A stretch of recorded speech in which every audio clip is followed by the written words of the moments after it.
La souffrance désarmée, qui est sorti chez Salvatore. Hop, petit papier. Qui est sorti chez Salvatore, qui a été récompensé en 2014 du prix du livre de spiritualité Panorama La Procure. Je ne sais pas pourquoi le jury a choisi ce livre-là. Je sais pourquoi moi, je lui décerne mon prix personnel, Véronique, parce que ça fait partie, vous savez, des fois, on a des livres qui nous accompagnent, des livres de vie, où quelqu'un témoigne, et finalement, en nous parlant d'elle, Véronique nous parle de nous. Je ne sais pas combien de phrases j'ai reprises à titre personnel pour réfléchir dessus, et pourtant on a des expériences très différentes toutes les deux, et je pense que ce livre est totalement universel et peut tous nous rejoindre, chacun où nous sommes. Donc déjà, je voulais vous dire merci pour ce livre, Véronique. Merci. Pourquoi vous avez dit oui pour venir à ce colloque des très saints ? Sans doute pour une raison très simple, c'est que depuis 3 ou 4 ans que mon état s'est stabilisé et que voilà, je peux retrouver la douceur de vivre sans trop d'à-coups. Il continue d'y avoir des choses difficiles, mais les choses se sont un petit peu apaisées. Et depuis 3 ou 4 ans, ma seule exigence ou ma seule perspective à laquelle j'essaye de me tenir, c'est d'être disponible pour les personnes que j'ai à rencontrer dans ma vie de chaque jour et d'être disponible pour ce qui se présente. Et c'est vrai que c'est une petite révolution pour moi, parce qu'avant j'avais peut-être tendance, en particulier à cause du combat à mener contre la maladie, à prendre les choses un petit peu en main, à me donner l'illusion que j'étais au volant de ma voiture. Et maintenant, depuis que j'ai découvert que je pouvais me laisser conduire et que c'était beaucoup plus simple d'obéir à ce que la vie quotidienne m'apporte chaque jour, c'est par ça que je me laisse conduire et je n'ai que des bonnes surprises, dont celle de me trouver parmi vous ce matin. Merci. Je suis une engouffreuse. Je m'engouffre dans tout ce qui se présente. Cette trompe fusionnelle est exténuante. Hier, j'ai dû mesurer une nouvelle fois combien je suis fragile, combien était perdue en moi la sensation de ce qui défaille, au secours de laquelle vient usuellement l'euphorie triomphante. C'est ce qu'on appelle un incipit, c'est le début du livre. Je suis une engouffreuse, alors ça c'est une entrée en matière assez impressionnante. C'est quoi une engouffreuse, Véronique Dufief ? Alors, une engouffreuse, c'est d'abord quelqu'un qui a découvert un jour avec effroi, je vais reprendre la première personne, j'ai découvert un jour avec effroi qu'il y avait un trou au milieu de moi, un trou noir dans lequel je pouvais tomber à tout moment. Et ce qu'a dit le père Pérouse tout à l'heure de la place à accorder à la faiblesse dans notre société, moi je suis absolument convaincue qu'il ne s'agit pas simplement, même si c'est la principale raison, d'accueillir parmi nous les personnes les plus faibles, mais c'est que la faiblesse, elle est au cœur de la vie, elle est au cœur de la vie de chacun de nous. Si nous étions tout-puissants, nous n'aurions pas besoin les uns des autres. Et la meilleure preuve, c'est que les gens qui sont dans la toute-puissance, ils écartent ceux qui les gênent, ils les piétinent, ils les foulent aux pieds. Et donc, une des raisons pour lesquelles nous avons besoin de prendre un soin tout particulier des personnes qui sont visiblement plus faibles, c'est que cette faiblesse, elle nous ressemble, elle est en chacun de nous, même si, pour plein de raisons, beaucoup parmi nous se protègent, et se protège aussi de la conscience de cette faiblesse. Mais pour moi, la faiblesse ou le manque, c'est la part de l'autre, c'est-à-dire que c'est ce qui nous permet d'entrer en relation les uns avec les autres, d'avoir des choses à partager. Si nous étions clos sur nous-mêmes et pleins comme des œufs, il ne se passerait rien. On serait autonome, la belle autonomie dont on parle tout le temps en ce moment en disant pas mal de bêtises. On serait autonome, on serait isolé, on serait des individus coupés les uns des autres. Donc la faiblesse, le manque, c'est aussi la bonne sensation de faim. Quand on a faim après une longue marche, on va être content de manger, de partager un repas avec d'autres. Mais alors, comment on découvre un jour dans sa vie qu'on a un trou au fond de soi et que ce trou est est une maladie, en fait, psychotique. Comment on découvre ça, en fait? C'est un peu, j'ai envie de dire, c'est pas très drôle, mais c'est un peu comme dans Astérix. C'est le moment où le ciel vous tombe sur la tête.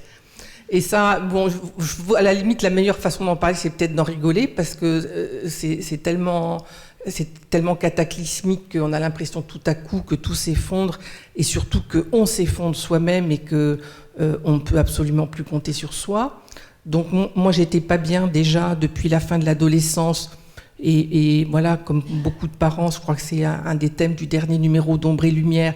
Que fait-on avec les passages fragiles de l'adolescence et à partir de quel moment il faut s'inquiéter de savoir s'il n'y a pas une pathologie plus lourde et qui serait au-delà de la crise d'adolescence. Et en fait, moi, j'ai fait ce qu'on appelle une bouffée délirante, c'est-à-dire que j'ai fini par me trouver tellement mal que je voyais des signes partout.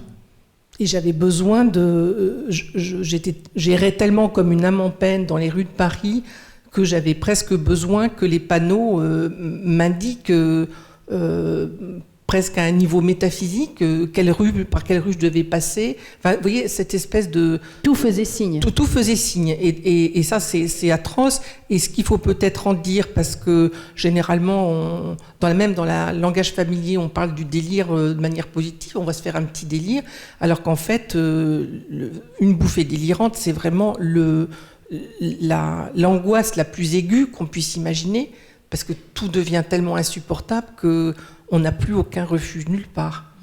Alors expliquez-nous ces deux états par lesquels vous passez. Donc effectivement, il y a du délire et puis il y a des moments de profonde dépression. Expliquez-nous à quoi ressemble chaque état. Parce que quand on vous lit, on a l'impression de lire quelqu'un qui a pris de la drogue, en fait, dans les bouffées délirantes, une espèce de surpuissance dont vous parliez tout à l'heure, d'extase. Il y a beaucoup, vous dites, de gens bipolaires qui ne veulent pas se soigner parce qu'ils ont peur de perdre ces moments, les bons, entre guillemets, les bons moments. Mais après, il faut pouvoir assumer le reste. Oui, c'est-à-dire qu'en fait, effectivement, quand on est dans les phases hautes, les facultés intellectuelles se dilatent, se décuplent. Moi, j'ai souvenir d'un début de vacances où j'étais particulièrement fébrile et où je m'obligeais à penser en anglais pour penser plus lentement. Donc, vous voyez des choses comme ça, de vélocité intellectuelle complètement usante, parce qu'on est dans 35 000 endroits en même temps, ça va à toute allure, et effectivement, ça donne un sentiment d'euphorie que certains bipolaires peuvent éprouver comme une jouissance, et peuvent quelquefois aussi cultiver, parce que en général, avec un peu d'insomnie, c'est pas difficile de faire monter la tension. Et je sais que maintenant où je me connais mieux et où le réglage est plus facile, ça peut m'arriver quand j'ai besoin d'écrire, de dormir un peu moins, parce que ça permet de créer des conditions qui sont peut-être plus favorables à la rédaction. Mais je sais que moi, dès le début, je me suis méfiée comme de la peste de ces épisodes grisants où on est aussi saisi par la mégalomanie. Il y a un vertige du grandiose qui relève quasiment de la catastrophe. Je m'en suis toujours méfiée terriblement parce que c'est dévastateur. Après un épisode délirant de quelques jours, il faut un an pour récupérer. Et donc pendant ce qui succède, enfin, on a brûlé tellement de kérosène pendant la bouffée délirante qu'on est complètement vidé on a presque le sentiment d'être vidé de sa moelle. Enfin, on n'a plus de ressort, on n'a plus l'envie de vivre, on n'a plus envie de rien. Et il faut affronter chaque jour l'un après l'autre en sachant qu'on est engagé dans une espèce de défilé interminable et qu'on n'a pas d'autre choix que d'avancer parce que c'est trop étroit pour faire demi-tour. Donc, c'est pas très facile. Et l'autre versant de la maladie, alors version dépression? La version dépression,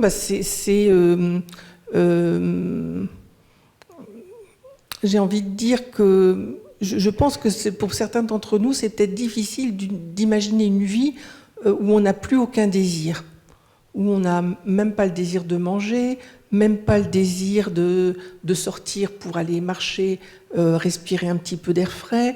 Alors, les servitudes de la vie quotidienne, c'est encore pire. On a un mal fou à faire son lit le matin, à aller faire les courses. Oui, enfin, vous dites même dans le livre des idées de suicide rien qu'à l'idée d'aller faire les courses. Ah oui. Moi, je sais que quand j'étais allocataire de recherche, que je faisais ma thèse et que j'avais une petite charge de cours à la fac de Dijon et que j'habitais encore Paris, il y a eu un soir où je me voyais tellement pas aller à Dijon que j'ai avalé les somnifères que j'avais sous la main. Donc, je suis allée à l'hôpital.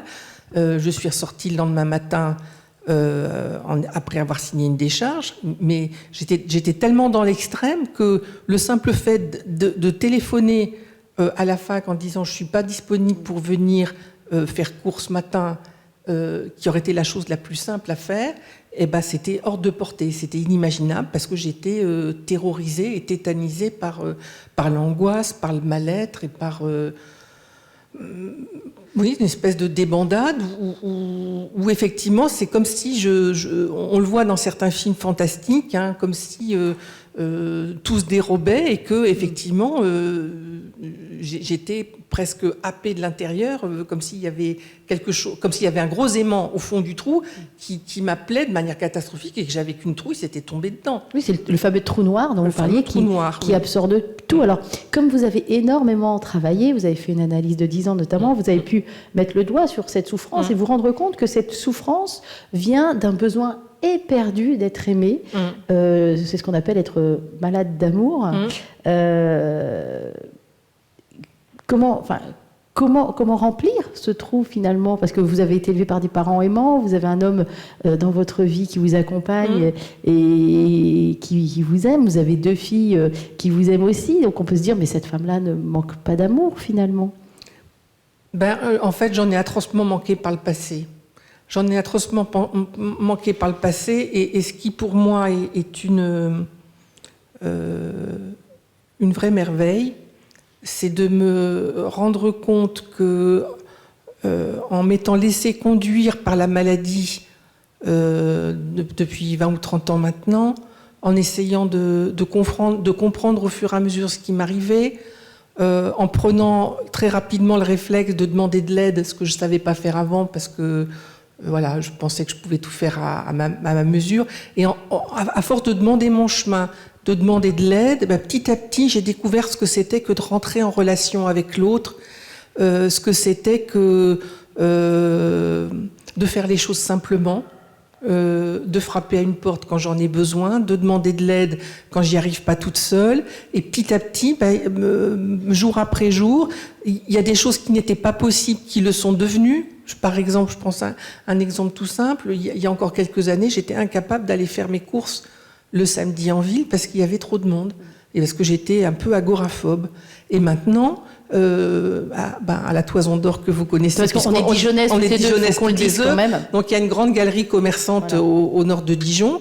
Maintenant, j'y vais souvent le samedi et je suis contente d'être là et je me dis, mon Dieu, si tous ces gens pouvaient connaître Jésus, eux qui instinctivement trouvent le geste de se retrouver ensemble, et c'est pas un instinct grégaire, c'est beaucoup plus fort et beaucoup plus profond que ça. C'est la joie de se retrouver, même si c'est pour quelque chose d'aussi futile que de faire fonctionner la société de consommation. Et moi, de temps en temps, j'ai vraiment les larmes aux yeux. Alors que moi, quand je suis à la Toison d'Or un samedi, c'est vraiment que je peux faire autrement. Et je me dis pas, mon Dieu, si tous ces gens-là pouvaient connaître Jésus, je dis mais qu'est-ce qu'ils foutent tous ici, quoi. Au moment où j'ai besoin d'y aller. Non, mais il y a un monde incroyable. Oui.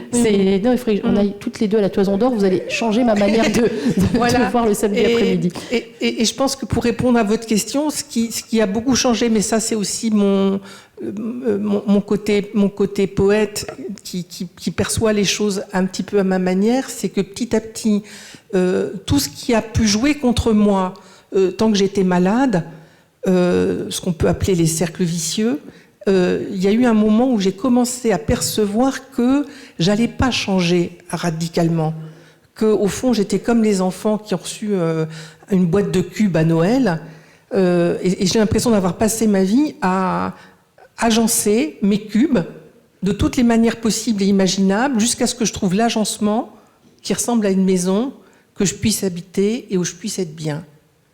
Et donc, ce qui arrive maintenant quotidiennement pour recevoir cet amour après lequel j'ai hurlé pendant des années, c'est simplement le matin, quand je me réveille avec l'angoisse comme une hyène qui me prend à la gorge, de me dire oh, « Ok, sage ». Et d'aller passer un moment avec Jésus, et d'être avec Jésus, et de passer ma journée avec lui, même quand j'épluche mes carottes, même quand je récure les toilettes, de me rendre compte que tout ce que j'ai désiré m'était donné depuis le début, que c'est à portée de main, et que la chose la plus difficile du monde, c'est de recevoir simplement ce qui est donné à tout moment, depuis le matin quand je me lève, jusqu'au soir quand je me couche, et même pendant mon sommeil, quand je n'ai pas forcément conscience que le Seigneur continue de veiller sur moi. Alors, il y a un vocabulaire animalier qui ressort. Là, vous venez de parler de hyène. J'ai tout de suite pensé à la pieuvre dont vous parlez dans le livre. Je vais juste vous lire 2 phrases. Peu de temps avant les réjouissances de Noël qui devaient avoir lieu en Bretagne, tiens donc, chez mes parents, je me suis trouvée investie par cette pieuvre que je connais bien, qui se cabre en moi par moments comme un animal rétif et me met intérieurement sous une tension intolérable. On est avec beaucoup de violence. Une violence terrible, et en même temps, je ne sais pas s'il y en a parmi vous qui sont allés voir les Animaux Fantastiques. Au cinéma, là, le film qui est actuellement voilà. au cinéma. Il y en a qui sont allés le voir. Bon. Non, mais tous leurs enfants, ils sont allés. Bon. Alors, si vous voulez avoir une illustration fictive de cette pieuvre, en fait, ce qui est assez terrible, c'est qu'effectivement, il y a des moments où la pieuvre se réveille, c'est-à-dire que j'ai l'impression d'avoir tout mon espace intérieur occupé par un monstre avec des multiples bras qui fait pression de tous les côtés et qui ne demande qu'une chose, c'est de sortir, de pousser toutes les limites de mon corps. Et donc ce qui est tout à fait intolérable là-dedans, c'est que c'est comme si j'étais habitée par une violence qui m'empoisonne. Il y a une idée de quelque chose de bestial et en même temps de venimeux. Et la dernière expérience que j'en ai faite, c'était un matin où je devais aller faire cours à la fac, et là j'ai fait une expérience qui a été très étonnante pour moi, c'est que au lieu de me cabrer contre la pieuvre et d'essayer de me bagarrer avec mes moyens propres, je ne sais pas si c'est le bon Dieu qui me l'a soufflé à l'oreille, mais j'ai dit et si je lui disais oui à cette pieuvre? Si je lui disais, ok, maintenant c'est le moment de la pieuvre est là. Vous me croirez si vous voulez, mais ce simple geste de consentement à quelque chose de hideux, de cauchemardesque, c'est comme dans les dessins animés, elle s'est évaporée, et 10 minutes après, je pouvais prendre ma voiture et aller faire cours normalement. Mais en attendant, c'était un truc totalement hideux, qui avait l'air d'être tout droit sorti de l'enfer, sauf que c'était à l'intérieur. Parce que cette pieuvre se nourrissait de votre lutte, en fait. Oui, absolument. Voilà. Et donc c'est aussi pour ça que c'est tellement reposant pour moi maintenant de passer ma vie à dire oui, parce que en passant ma vie à dire oui, à la limite, il ne m'arrive plus que des bonnes choses, et même des choses qui sont plutôt des corvées d'habitude.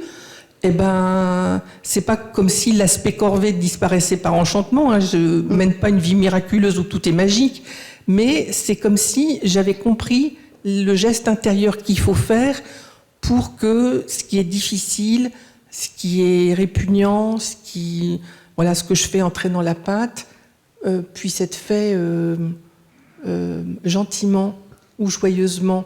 Et l'expérience vraiment très très frappante que je fais, c'est que tant que je fonctionnais pas comme ça, je dilapidais une énergie monstrueuse dans les frottements. Simplement parce que je disais non, parce que je résistais, parce que je disais quelqu'un proposait un truc, je disais mais pourquoi on ferait pas autrement? Et ça, c'est une expérience que tout le monde peut faire quand il y a une décision à prendre. Simplement être conscient de ce qu'on est tenté de proposer, simplement parce qu'on veut mettre son grain de sel. Alors qu'en fait, si on dit oui, c'est du billard. Il est important, Véronique, ce verbe « consentir », parce que chez vous, il y a eu un avant et un après, c'est-à-dire la petite fille que vous étiez première de classe, des notes irréprochables, la petite fille que ses parents voulaient voir. Après, vous êtes engagé dans des sacrées études, hein, c'est quand même l'école normale. Bon, c'est pas accessible à tout le monde. Et vous vous êtes finalement fait une carapace. Vous aviez décidé de ne pas souffrir, donc cette carapace est passée par un shoot au travail. Absolument. En fait. Et sauf que en 88, 7 mois d'hospitalisation en psychiatrie. Et il y a une phrase que j'ai trouvée, une petite phrase, hein, qui passe peut-être inaperçue dans le livre, mais que j'ai trouvée, moi, très forte. Mes parents ont consenti à ma maladie. Oui. C'est-à-dire qu'il n'y a pas que vous. Il a fallu consentir à cette maladie et enfin la regarder en face et l'accueillir. Et ça change beaucoup de choses. Et 10 ans d'analyse derrière. Oui, oui. C'est pour ça que je crois vraiment qu'on est tous concernés par la faiblesse. Parce qu'on a tous... Plus ça va et plus je me dis que dans notre vie, on croise autour de nous un échantillon représentatif de toute l'humanité. On connaît tous, on est tous reliés à quelqu'un qui a telle forme de problème ou tel autre, ou tel autre, ou tel autre. Et en fait, en étant en contact simplement avec nos prochains, on est en contact avec tout ce qui est difficile pour l'humanité en général. Et donc, quand on a dans son entourage proche quelqu'un qui a des fragilités psychiques, on est renvoyé à sa propre faiblesse, à sa propre impuissance. Et une des manières les plus utiles d'aider quelqu'un qui souffre d'une maladie psychique, c'est de consentir à son impuissance totale à faire quoi que ce soit devant cette souffrance qui est tellement violente. Et ça, même si apparemment c'est un geste de renoncement ou d'abnégation ou quelque chose qui ne va pas être tangible, qui ne va pas être remarqué, c'est pourtant ce que mes parents ont fait, et je sais qu'ils m'ont sauvé la vie en faisant ça. Ils m'ont sauvé la vie en faisant ça, c'est-à-dire en faisant apparemment rien d'autre que de consentir intérieurement à voir leur petite Véro dans une souffrance terrible, à rien pouvoir faire pour moi, et à se dire simplement, voilà, au moins on est là. Et effectivement, pendant ces 7 mois d'hospitalisation, j'ai été hospitalisée à Villejuif. Mes parents sont venus de Bretagne tous les week-ends pour me permettre de sortir un peu de l'asile. Et depuis, ils ont toujours été là, d'une merveilleuse présence. Et voilà. Pourquoi, Véronique, vous dites que la dépression nerveuse est une maladie du temps ? Ah, une maladie du temps. Ben oui, parce qu'en fait, une chose qui m'a beaucoup frappée dans les périodes où j'étais pas bien, c'est que à la fois le temps était interminable, comme une espèce de... Vous voyez la guimauve, une espèce de rouleau visqueux là, qui s'étire. Et ce que je dis souvent, c'est que vraiment, dans ces périodes-là, j'ai l'impression de vivre ce que dit le psaume. Le matin, je me réveille et je me demande à quand le soir, et le soir, je m'endors en me demandant à quand le matin. Donc, il y a à la fois une espèce de marécage comme ça, interminable, et moi je suis persuadée que si on imagine un enfer sans fin, c'est parce que quand on n'est pas bien à cause d'une maladie psychique qui vraiment nous met une chape sur la tête, on est dans l'illusion que ça n'aura pas de fin. Et c'est ça qui rend la souffrance insupportable. Et donc j'avais à la fois ce sentiment de quelque chose dont je verrais jamais le bout, et en même temps, quand j'avais des choses à faire, je les faisais à toute allure. Donc j'avais fini mon assiette avant tout le monde au début du repas.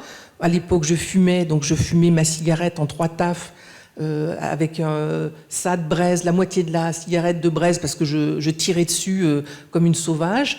Donc un temps désaccordé où à la fois on engloutit et on reste toujours dans la logique de ce trou-là qu'il faut combler, et dans une logique de temps désaccordé où l'ennui est mort. Hein. Baudelaire en a très bien parlé quand il parle du ciel bas et lourd qui pèse comme un couvercle. Ben, c'est ça, c'est ça.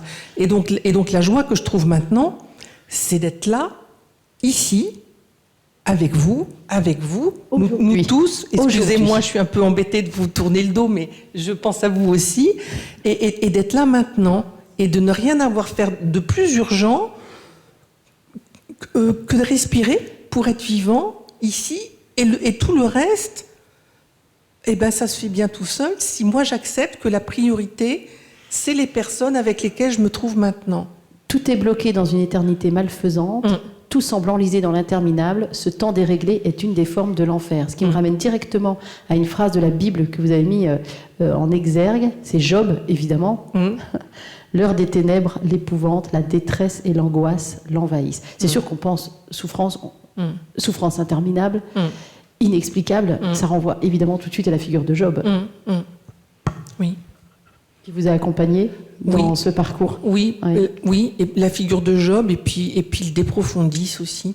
Moi, la prière, la seule prière que j'ai été capable de faire quand j'étais à l'hôpital, c'était des profondeurs, j'ai crié vers toi. Tout à l'heure, on parlait de Marthe Robin, de la souffrance aussi. Nous, à Dijon, on est très fiers d'avoir une nouvelle sainte depuis le 16 octobre, c'est Élisabeth de la Trinité. Et est-ce que, on parlait aussi de Sainte Thérèse de Lisieux, est-ce qu'il y a des grands saints de notre histoire chrétienne qui vous ont accompagné aussi? Il y en a plein. Marthe, il y en a plein. Particulier. Marthe, je la découvre un petit peu grâce à notre rencontre d'aujourd'hui. Sainte Thérèse de Lisieux, oui, certainement. Ma maman s'appelle Thérèse, donc voilà, il y a des petits clins d'œil comme ça. Quelqu'un qui m'est très cher, c'est Saint François de Sales. Parce que justement, il a cette merveilleuse façon d'inviter tout le monde à participer à la vie de Dieu. Élisabeth de la Trinité, moi je l'ai découverte quand je suis arrivée à Dijon, j'ai lu un petit peu ses textes, et c'est vrai que je me suis dit, mais c'est pas possible d'avoir vécu dans une telle ambiance, dans une telle lumière, dans une telle intimité avec le Seigneur, et ça m'avait vraiment... on parle d'espérance, ça m'avait vraiment signalé à l'horizon quelque chose dont je n'avais pas l'expérience, mais dont je pensais que je pouvais essayer de me diriger vers cette lumière-là. Et puis sinon, il y a quelqu'un qui m'est très cher, qui est pas très très connu, qui est une américaine, qui s'appelle Catherine de Hueck Doherty, qui a écrit un très beau petit livre qui s'appelle La Poustinia, parce qu'elle avait des origines russes. Et la Poustinia, c'est le désert en russe. C'est le lieu où se retire le poustinique, c'est-à-dire celui qui veut vivre un petit peu à l'écart du village pour se laisser totalement désencombrer de tout ce qui empêche dans notre maison intérieure de laisser toute la place au Seigneur. Et ça, c'est vrai que c'est un livre sur lequel je suis depuis 3 ou 4 ans et qui me nourrit énormément et qui me suffit quasiment à me nourrir chaque jour.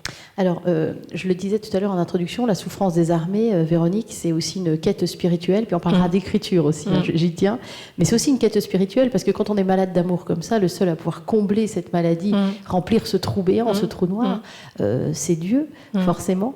Et vous, ça a été une quête, une conquête aussi, qui est passée par 2 endroits qu'on connaît. J'aimerais bien que vous nous expliquiez comment ça a balisé votre parcours, par l'abbaye de Saint-Vendry, d'une part, et puis par Assise aussi, où là vous avez pu joindre enfin votre maladie, Dieu et l'écriture. Expliquez-nous ça, Véronique. Alors, peut-être la première chose à dire, c'est que je pense que comme beaucoup de personnes qui sont malades psychiquement, j'essaye de comprendre un petit peu ce qui m'est arrivé, et le sentiment très fort que j'ai, c'est que je suis sans doute pas tombée malade tout à fait par hasard. C'est-à-dire que quand j'avais 15 ou 16 ans, j'avais une foi très très fervente et j'avais aussi un rêve, je voulais devenir écrivain. Et je savais que pour moi c'était une affaire sérieuse, c'était pas simplement d'avoir mon nom sur la couverture d'un livre, c'était aussi vraiment de partager avec d'autres la merveilleuse expérience de la vie qu'on a tous en commun. Et rétrospectivement, je pense que la maladie a certainement été le plus court chemin pour aller de ce rêve de jeune fille à ce que je suis aujourd'hui. Et donc, comprendre la vie, entrer dans l'intelligence de la vie, plonger dans le mystère de la vie, tout ça, c'est des choses qui étaient d'autant plus possibles qu'effectivement, avec la maladie, il y avait des points d'interrogation qui étaient énormes. Voilà, donc il y a eu tout un cheminement, comme vous l'avez dit, à travers un travail d'analyse. Et puis, il y a eu, à l'occasion d'un livre d'entretien, la rencontre avec l'ancien père abbé de Saint-Vendry, qui s'intéressait beaucoup au bouddhisme, qui est allé passer une partie de sa vie en Thaïlande auprès de moines bouddhistes. Et en recueillant le récit de sa vie, j'ai vraiment eu le sentiment que ce saint homme me faisait même le cadeau de sa vie, qu'il n'avait jamais raconté à personne d'autre autrement. Et j'ai été tellement bouleversée de cet énorme cadeau, comme si je m'étais retrouvée avec un nouveau-né dans les mains.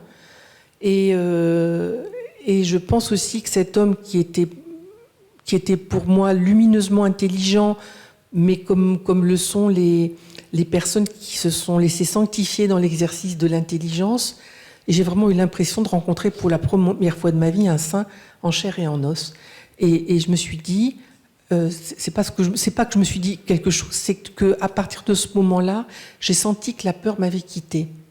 Et que moi, j'avais rien eu à faire, mais c'est comme si une barque s'était détachée du rivage et était partie au loin, et que du coup... Vous êtes passé de Job à Élie, en fait. Eh ben peut-être, oui. De toute façon, les épisodes bibliques sont tellement riches qu'on y trouve toujours quelque chose qui nous concerne. Et en tout cas, ce qui s'est passé, c'est qu'à partir de ce moment-là, je n'ai plus eu peur de moi. Je n'ai plus eu peur de moi. Moi malade. De moi malade, mais même de moi tout court. Et ce qui a été rigolo dans l'histoire, et c'est là que quelquefois le bon Dieu a un peu d'humour, c'est que je me suis sentie tellement bien après cette rencontre, que j'ai été hospitalisée parce que je me sentais un peu trop bien. Et donc, mais ça m'a fait du bien aussi, parce qu'en fait, je me suis rendu compte, grâce à cette hospitalisation qui a été courte, qui a été d'une quinzaine de jours, déjà ça m'a permis de rencontrer le psychiatre qui s'occupe de moi maintenant, qui est un homme merveilleux, plein de compassion, qui est toujours fier de tout ce que je lui raconte, comme si j'étais une super vedette, voilà, et qu'il avait trouvé ça parmi ses patients. Ça m'a permis aussi de vérifier que d'être hospitalisé à nouveau, c'était pas la fin du monde. Et de me rendre compte que ça faisait des années que je luttais contre la maladie en faisant comme si de rien n'était et en chantant tout le temps tout va très bien Madame la Marquise. Donc je faisais une espèce d'effort de surcompensation pour être à la limite même en meilleure santé que les autres, pour bien que tout le monde soit d'accord que je suis pas malade. Et donc ça m'a libérée. Et je me suis dit, mais au fond, même si je suis malade, à l'hôpital, je peux être moi-même, je peux être gentille, je peux avoir de la compassion, je peux réconforter l'un ou l'autre. Et si j'ai quelque chose à faire pour le bon Dieu, même à l'hôpital, je peux le faire. Donc, j'ai plus peur à avoir. Et même mon côté zinzin, de temps en temps, je m'écouterais, je sauterais au cou de tout le monde, à faire des câlins à tout le monde. Ici, vous pouvez vous lâcher. Hein. Oui, je pense que je ne vais pas me gêner. D'accord. Et donc, il y a 350 personnes à Calimé. Voilà, et donc, maintenant, quand je rencontre quelqu'un, même si je ne le connaissais pas 5 minutes avant, et que pour une raison ou pour une autre, je trouve que cette personne est attachante, ou qu'elle a quelque chose de gentil, ou qu'elle a un petit zinzin de travers qui est bouleversant ou attachant, je fais ce que m'a toujours recommandé un vieil ami de la famille qui était curé, qui est mort maintenant, qui m'avait dit une fois, Véro, tu sais, les gens qu'on aime, il ne faut jamais rater une occasion de leur dire à quel point on les aime. Et donc j'ai plus peur d'avoir l'air niaise ou trop gentille en disant des douceurs aux uns et aux autres. Et c'est merveilleux parce que c'est comme dans la petite histoire de la veuve de Sarepta qui avait plus qu'une poignée de farine et quelques gouttes d'huile. C'est magique, quoi. C'est une hotte de Père Noël. Le trou qui était autrefois est devenu une hotte de Père Noël. Je peux puiser dedans autant que je veux. Il y a toujours de l'amour et qui vient pas de moi, mais il est là. Et alors, on n'a pas parlé d'Assise, parce que ce que j'ai trouvé aussi passionnant, c'est le témoignage d'un écrivain, de sa difficulté à écrire, de sa volonté d'écrire, du consentement, une fois de plus, parce que ce ne soit pas toujours facile d'écrire. Et c'est ça qui est très puissant dans le livre, c'est ce que je disais, une quête au niveau de la maladie, une quête au niveau de la personnalité, au niveau spirituel, et une quête d'écrivain aussi. Et c'est à Assise que ça s'est débloqué. Merci Saint-François d'Assise, voilà, cette fois-ci. Voilà. C'est-à-dire que, effectivement, pendant des années, écrire a été quasiment une affaire d'État. Donc c'était C'était un truc tout simplement pas possible. Et puis assise, on est allé en vacances. J'avais pas spécialement prémédité d'écrire quoi que ce soit, mais il y a le désir d'écrire qui est venu. Et donc on est allé acheter un petit carnet. Et puis il y a eu aussi un moment où je devais pas encore avoir le carnet sous la main et où j'étais assise à une terrasse de café à midi sur une place où il y avait une jolie fontaine qui chantait avec toute sa lumière. Et là, je me suis sentie tout à fait bien. Et j'ai commencé à écrire avec ce que j'avais sous la main, donc à écrire sur les récépissés de ma carte bleue. Et j'ai commencé, alors j'étais contente, ça a dû faire pas mal de dépenses où j'avais pas vidé mes tickets depuis longtemps, donc j'en avais pas mal dans mon porte-monnaie, donc j'ai commencé à écrire. Et puis quand j'ai plus de tickets de carte bleue, j'ai demandé l'addition, même si j'étais pas prête à partir tout de suite. Et puis j'ai continué à écrire sur le verso de l'addition. Et là, c'est vrai que j'ai goûté une joie toute simple, merveilleuse, de décrire simplement ce que je voyais. Et de découvrir que quand on a le cœur pacifié, quand on a le cœur totalement désencombré de tout ce qui oblige le bon Dieu à se faire des contorsions à l'intérieur parce qu'il n'y a pas assez de place pour lui, et ben que quand cette paix est là, simplement la réalité, c'est un vrai conte de fées. Tout est beau et tout demande simplement à ce qu'il y ait quelqu'un pour recevoir la beauté du chant des oiseaux, la beauté de la lumière. Il y a un Italien qui est passé, alors un Italien comme on les aime, très élégant, un peu frimeur. Voilà, on sentait un homme qui aime bien les femmes aussi, donc qui aime se faire remarquer et que les femmes se retournent discrètement sur son passage. Il était délicieux, ce monsieur. Alors je lui ai pas sauté. On ne veut pas savoir la suite. Je lui ai pas sauté au cou parce qu'il y aurait peut-être eu malentendu. Mais voilà, j'ai fait son portrait, ce qui était pour moi une manière de lui faire un câlin. Donc il a sa place dans un de mes petits poèmes, ce cher Italien. Alors voilà. quand on vit tout ça, Véronique, et qu'on a 2 enfants, 2 filles, on doit avoir une peur de transmettre la maladie. Assez dur. D'ailleurs, la maternité n'a pas été simple, notamment la petite enfance des filles. Ça a été le pire moment de votre vie. Hein. Oui, alors c'est pour ça que depuis 2 ou 3 ans, maintenant que la ménopause est dans l'air, quand je me retourne... C'est très intime quand je me promène... Oui, je dis ça parce que je me sens de plus en plus une âme de grand-mère. Donc moi, j'ai un démon de midi un peu spécial, c'est-à-dire je me retourne pas vers les jeunes gens de 20-25 ans, mais je me retourne derrière les petits bouts de choux de 2-3 ans qui titubent, qui commencent juste à marcher. Et là, je me dis, ma Véro, tu vas être une grand-mère totalement gâteuse. Et là, je compte bien effectivement me rattraper avec les tout petits, parce que quand mes filles étaient toutes petites, j'avais trop peur, c'était très difficile pour moi.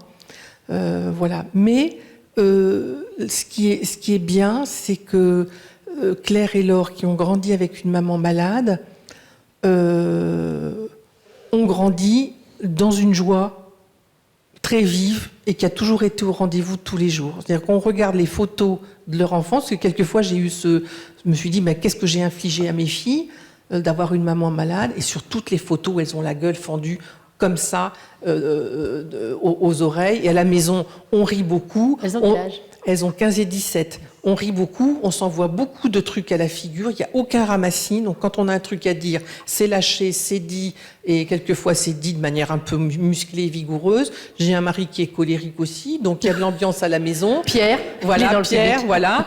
Et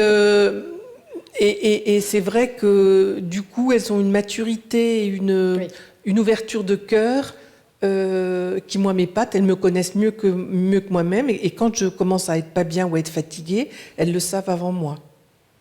Elles le savent avant moi. Alors, c'est vrai que quelquefois, comme on exprime beaucoup les choses à la maison, c'est arrivé à Claire de péter les plombs de manière un peu spectaculaire. Et moi, j'ai eu très, très peur. Et un jour, Claire m'a dit, mais maman, au pire, si je dois être bipolaire, eh ben, je serai bipolaire. Consentement. Oui.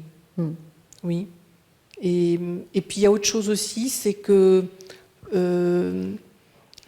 quand je suis devenue maman, j'ai vraiment eu le sentiment très aigu que je leur donnais la mort en même temps que la vie.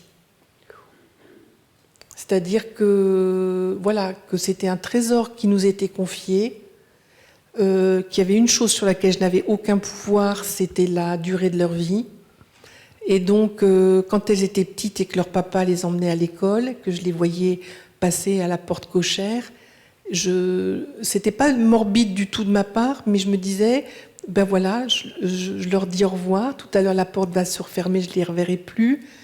Et c'était une manière pour moi de dire au Seigneur, ben Seigneur, je te confie mes filles, je sais que la vie est fragile, et je sais aussi que c'est pas parce que j'ai été gravement malade que ça me met à l'abri de tout ce qu'une maman peut redouter quand elle est maman.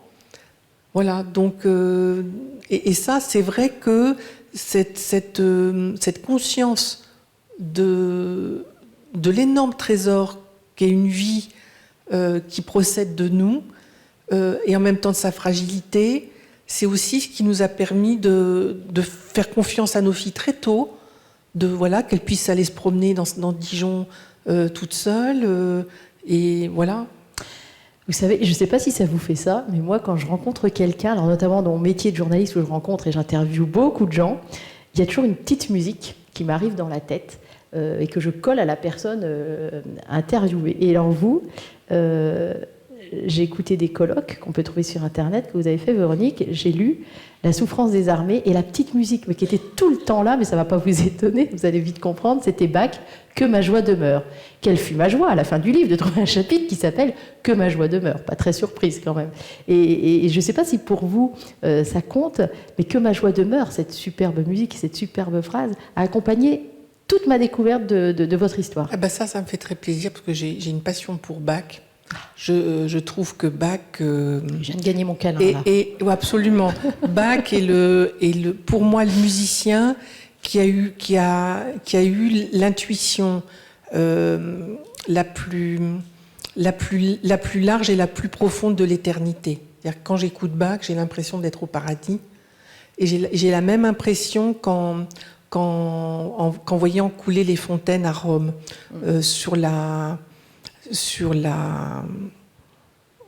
près de Saint-Pierre, il y a sur la Grand Place, il y a deux fontaines qui sont merveilleuses et que j'aime beaucoup pour une raison très simple, parce que pour moi, c'est l'image visuelle de la musique de Bach. C'est-à-dire que ce sont des vasques qui débordent doucement. C'est pas un débordement, oh là ça déborde, faut arrêter la gazinière parce qu'il y a du lait plein la gazinière. Non, c'est pas ça, c'est que pour moi c'est une image de la plénitude. Elles sont remplies, elles sont tellement remplies jusqu'à leur contenance qu'il en coule un petit peu en surplus. Pour moi c'est une image de la paix aussi.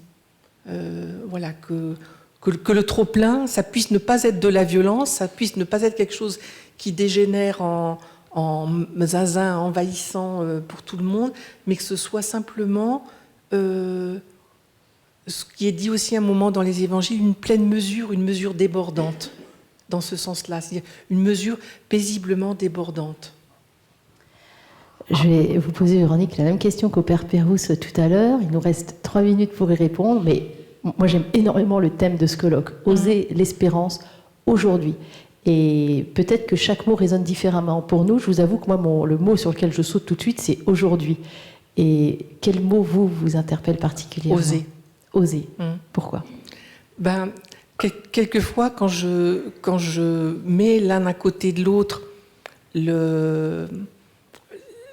l'atmosphère qui règne dans mon cœur, et ce que je vois autour de moi, je dis, mais Véro, comment peux-tu croire en Jésus ? Comment peux-tu être chrétienne ? Et pour moi, il y a un tel dénivelé entre ce qui m'habite et tout ce que je vois d'incohérent ou de révoltant dans la manière dont fonctionne le monde. Je dis, il y a un dénivelé là. Comment je fais la jonction ? Je dis, la jonction, faut pas avoir peur d'être joyeux quand tout le monde est morose. Faut pas avoir peur d'être généreux quand on est à l'heure des restrictions budgétaires. Faut pas avoir peur d'être soi. Faut vraiment oser aller à la rencontre de soi, parce que quand on se connaît bien, on a de meilleures chances de mieux comprendre et de mieux appréhender aussi les personnes qu'on rencontre. Et moi, je crois que, voilà, oser, au fur et à mesure qu'on avance dans la vie, se donner tous les moyens dont on dispose pour être plus heureux, pour partager plus de bonheur avec d'autres. Je crois que faut être cinglé. C'est bien, c'est ce qu'il faut. Je vais lire les dernières lignes du livre de Véronique. Mais au terme d'un combat qui ne cessera qu'à ma mort, tu m'as fait la grâce de venir établir en moi ta demeure. Vous avez compris de qui on parle, hein? D'accord. Et baigné par les cantates de Bach, chaque jour que tu fais de tes mains très saintes, je chante en silence, dans le tréfonds de mes entrailles, la joie d'être vivante et d'avoir déjà part, aujourd'hui, avec tous ceux que je croise sur mon chemin de chaque jour, à cette vie éternelle dont toutes tes paroles et ta vie en Christ, ô suave Trinité, nous disent qu'elle nous est déjà donnée avec ce royaume dont tu nous apprends depuis la nuit des temps qu'il est parmi nous. Ils sont beaux ces deux derniers mots, parmi nous. Dernière petite phrase sur ces deux mots-là, Véronique. Moi, ce que j'aime bien, c'est que dans les évangiles, il y a deux versions, comme souvent. Le royaume est parmi nous et le royaume est proche. Et ce que j'aime bien, c'est que les deux formulations s'éclairent. Et moi, quand on dit le royaume est proche, j'entends proche comme un bébé qu'on tient tout contre soi. C'est pas un mirage qui recule au fur et à mesure qu'on s'approche de lui, c'est vraiment une proximité de tendresse et d'intimité.